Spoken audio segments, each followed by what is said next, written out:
ओह, तो इसका अर्थ कि प्रियंवदा अपनी चाल चलने को तैयार थी।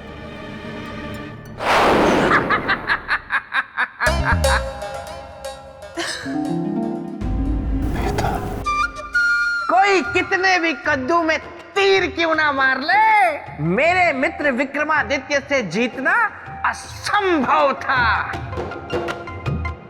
बेताल,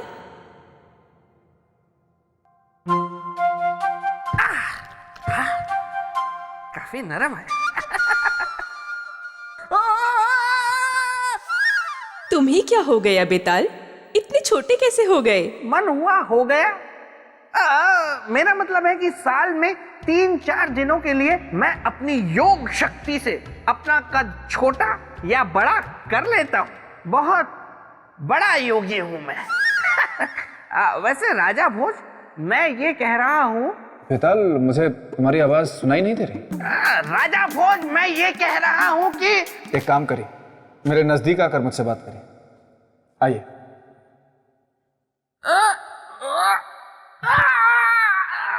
बड़े पथरीले हाथ है, दूध मलाई लगाया करो।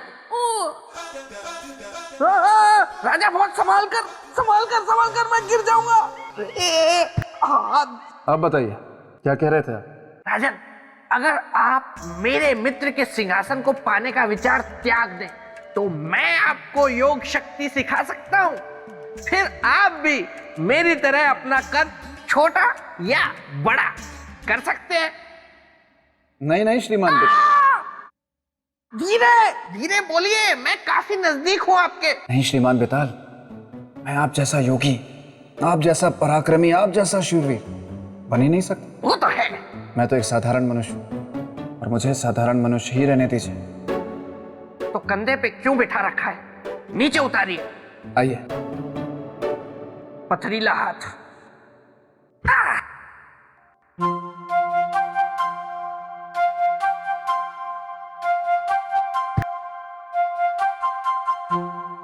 हाँ तो देवी, आगे क्या हुआ?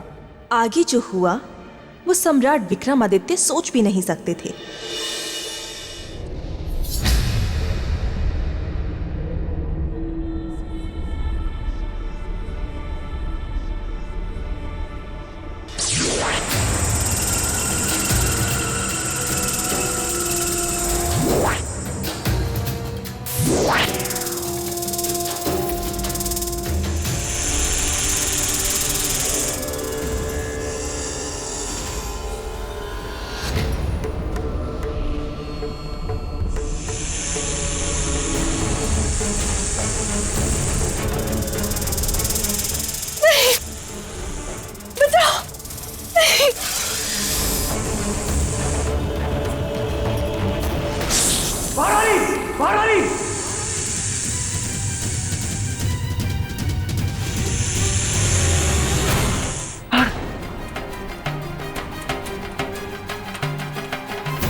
महारानी, महारानी आंखें खोलिए।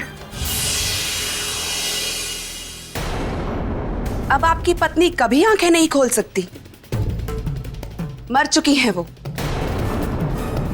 आपकी पत्नी का जीवन आपके चरित्र की भेंट चढ़ गया और अब आपका चरित्र उनके जीवन को लौटा नहीं सकता। किंतु हम उन्हें जीवन दे सकते हैं यदि आप हमारी शर्त मान लें। आपकी शर्त? कभी नहीं। जीवित या मृत, हमारी पत्नी ही हमारे लिए सब कुछ है। हमारा जीवन, हमारा प्रेम, हमारा चरित्र, सब कुछ। ऐसा प्रेम, ऐसा जीवन, ऐसा चरित्र किस काम का राजन, जो अपना आधा अंग कही जाने वाली पत्नी के प्राणों की रक्षा भी ना कर सके। सच,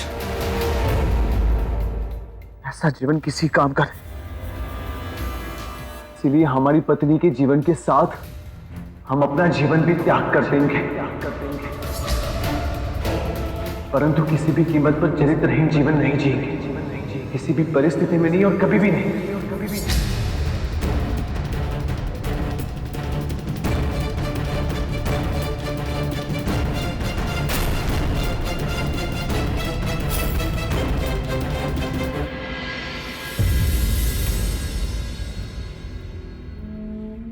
महारानी, हमने जीवन भर आप ही से प्रेम किया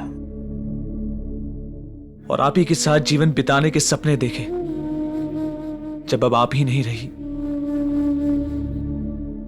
तो हमारे इस जीवन का कोई अर्थ नहीं। हम योग शक्ति के द्वारा आपके साथ अपने प्राणों का भी त्याग करते हैं और विवाह की वेदी पे लिए 7 वचनों का पालन।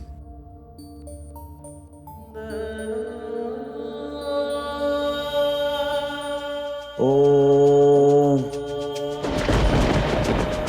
ओम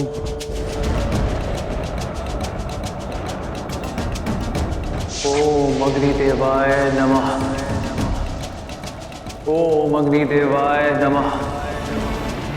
ओम अग्निदेवाय नमः। ओम अग्निदेवाय नमः। ओम अग्निदेवाय नमः। ओम अग्निदेवाय नमः। ऋषिवर, ये एक चरित्रवान की परीक्षा लेने का परिणाम है कि उसके तेज और संकल्प से आज इंद्रासन भी डोलने लगा है और कल इस संसार से सारा धर्म, सारा पुण्य भी समाप्त हो जाएगा, क्योंकि वह चरित्रवान सम्राट विक्रमादित्य अपने जीवन को समाप्त करने लगा। ओम अग्निदेवाय नमः। और यदि ऐसा हुआ तो इसके उत्तरदायी केवल आप होंगे ऋषि दुर्वासा, केवल आप। आप निश्चिंत रहे इंद्रदेव, आपके स्वर्ग पर कोई संकट नहीं आएगा और ना ही इस संसार से धर्म और पुण्य नष्ट होगा। हमें इसका उपाय पता है, आइए हमारे साथ। ओम अग्निदेवाय नमः। ओम अग्निदेवाय नमः। ओम अग्निदेवाय नमः। ओम अग्निदेवाय नमः।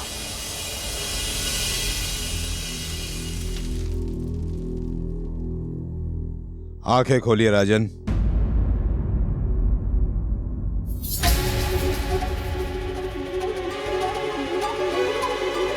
आप सब लोग यहाँ? आपके चरित्र के तेज ने हमें यहाँ आने पर विवश कर दिया है राजन।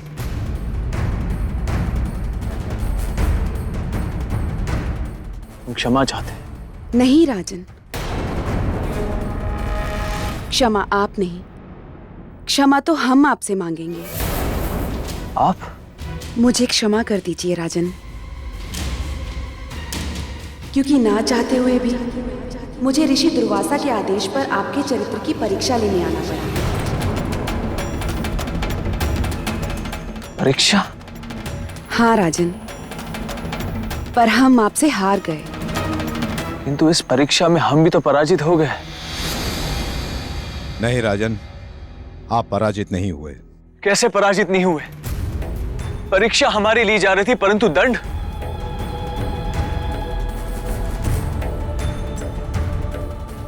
दंड हमारी पत्नी को क्यों मिला?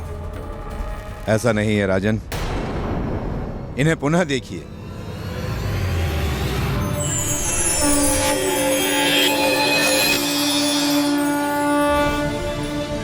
सम्राट,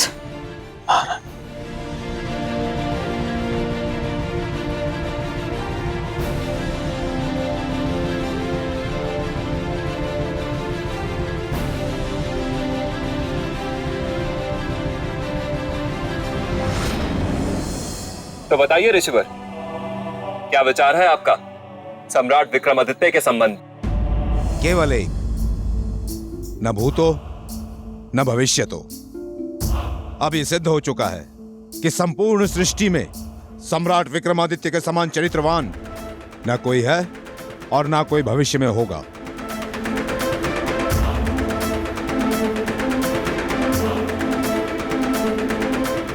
राजा भोज, राजा भोज। बोलिए श्रीमान बेताल।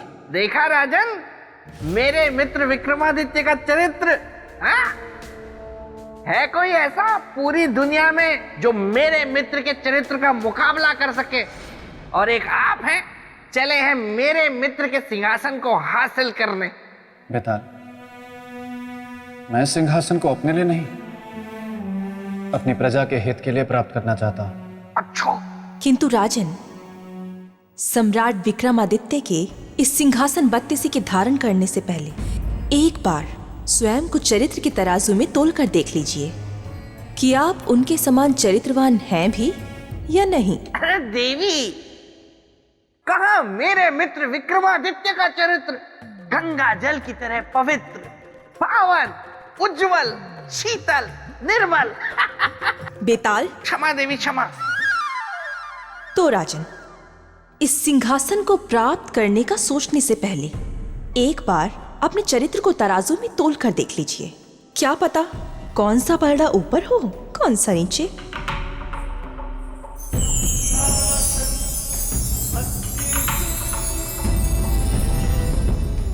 राजन, अच्छा हुआ आप आ गए थे। जब जब आप दुविधा के दलदल में धंसेंगे, मैं आती रहूंगी आपकी सहायता के लिए। राजन, क्या आप जानते हैं एक राजा का चरित्र क्या होता है? देवी महामाया, इस विषय पर मैं आपसे जानना चाहूंगा। प्रणाम देवी। देवी प्रणाम, देवी प्रणाम। बेताल, प्रणाम। आपकी ये दुर्दशा कैसे हुई? अब आपसे क्या छुपाए देवी, फिर भी सुनिए। मेरे साथ असल में ये हुआ कि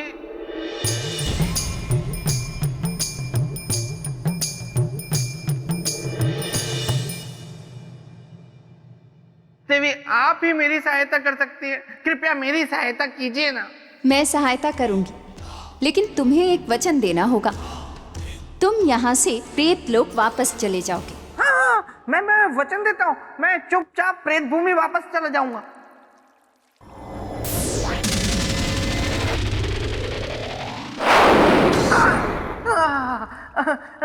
धन्यवाद देवी, धन्यवाद। तो आप क्या कह रही थी देवी? बेताल, हाँ, आप कह रहे थे कि मुझे यहाँ से जाना चाहिए। राजन, हम एक राजा के चरित्र के बारे में बात कर रहे थे। जी देवी, इस विषय में मैं आपसे जानना चाहता हूँ। मापदंड होता है पूरे राज्य का, पूरी प्रजा के चरित्र का। यदि राजा चरित्रवान हो तो उसके राज्य की प्रजा भी चरित्रवान होगी। और किसी भी देश की गौरव गाथा के लिए सबसे पहले राजा का चरित्रवान होना आवश्यक होता है।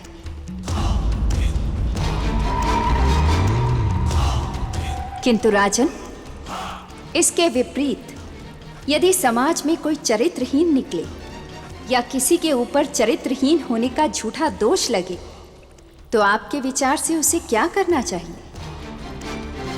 समाज को उसके साथ किस प्रकार का व्यवहार करना चाहिए? किसी के ऊपर चरित्रहीन होने का झूठा दोष लगे तो आपके विचार से उसे क्या करना चाहिए? समाज को उसके साथ किस प्रकार का व्यवहार करना चाहिए? उसके जीने के अधिकार को छीन लेना चाहिए या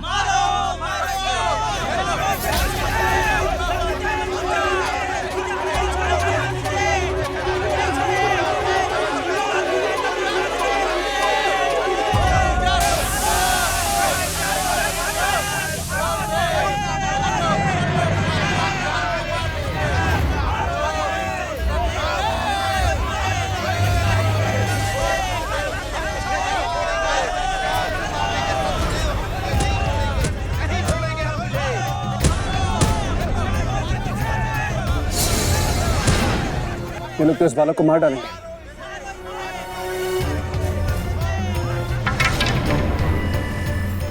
हम तुझे जीवित नहीं छोड़ेंगे, हम नहीं छोड़ेंगे तुझे सत्यदेव। रुक जाओ। नहीं, मुझे छोड़ दो, मुझ पर दया करो, मुझे छोड़ दो, मुझे छोड़ दो। जिसके कुल का पता ना गोत्र का, तुझे मैं छोड़ दूं? सत्यदेव, तुझे इस समाज में जीने का कोई अधिकार नहीं।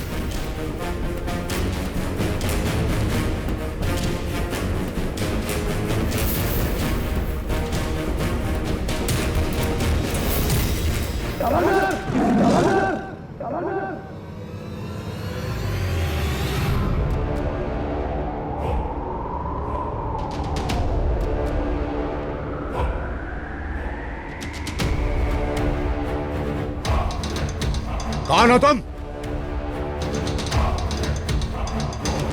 चले जाओ यहां से। आखिर हो कौन तुम? एक मानव, और मानव धर्म के अनुसार मैं आपसे एक प्रश्न पूछना चाहता हूं कि इस बालक को क्यों मारना चाहते हैं? धर्म सभा ने निर्णय लिया है इस बच्चे को मारने का। धर्म सभा के अनुसार ये घातक है हमारे समाज के लिए। ईश्वर पुत्र और घातक? हाँ, क्योंकि इसका कोई कुल नहीं है। ना तो इसका कोई पितृकुल है, ना गोत्र है, ना धर्म है। ऐसे व्यक्ति के जीवित रहने से समाज दूषित हो जाएगा, इसलिए इस बालक का मरना जरूरी है। मारना मानवता नहीं है, इसलिए मैं मानवता के मार्ग से नहीं हटूंगा। यह अधर्म है, पाप है। पाप और पुण्य की बातें मत करो अजनबी, हट जाओ हमारे मार्ग से, अन्यथा इस पापी के साथ मरने के लिए तू तैयार हो जा। खबरदार, जो आगे बढ़े। चले जाओ वरना तुम्हारी भी हत्या कर दी जाएगी।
तुम ठीक हो ना? ए अजनबी, ये तुमने ठीक नहीं किया।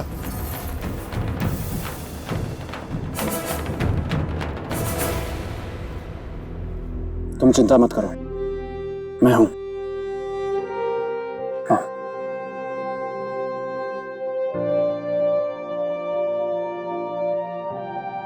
आपने मुझे क्यों बचाया राजन? क्यों बचाया मुझे अर्थहीन का जीवन? मैं मर जाता वही ठीक था। ऐसा नहीं कहते बालक, तुम पहले शांत हो जाओ और मुझे विस्तार में बताओ कि ये आखिर बात क्या है? बात बस इतनी सी है कि मैं शिक्षा ग्रहण करना चाहता हूँ कि कोई भी ऋषि मुझे अपना शिष्य बनाने के लिए तैयार नहीं है। और कोई ऋषि तुम्हें अपना शिष्य क्यों नहीं बनाना चाहता? क्योंकि सब मुझसे पहले गोत्र और कुल पूछते हैं, मेरे पिता का नाम पूछते हैं। तो इसमें कौन सी कठिनाई है? पर मैं ये नहीं जानता कि मेरे पिता कौन है। मेरी माँ ने मुझे बताया कि मेरे कोई पिता नहीं, जिनके कारण मेरा कोई कुल नहीं, मेरा कोई गोत्र नहीं, और जब ये दोनों नहीं है तो मेरा कोई चरित्र भी नहीं है। और इस समाज में उन्हें ही जीने का अधिकार है जिनके पास उनका कुल हो, उनका गोत्र हो।